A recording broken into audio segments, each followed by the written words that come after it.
Hello everyone, তো আমাদের বাড়ির সামনেও এত বেশি ফ্লাড হয়েছে, তো তোমাদের সাথে শেয়ার করি। চলুন কিভাবে ফ্লাড হয়েছে আর কতটুকু হয়েছে দেখাবো। তো এই তো আমাদের গেট।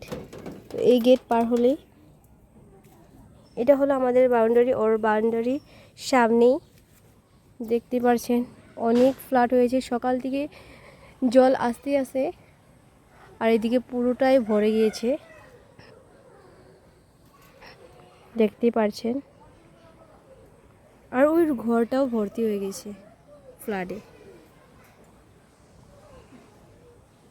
তো অনেকটাই বেশি জল হয়েছে সকাল থেকে।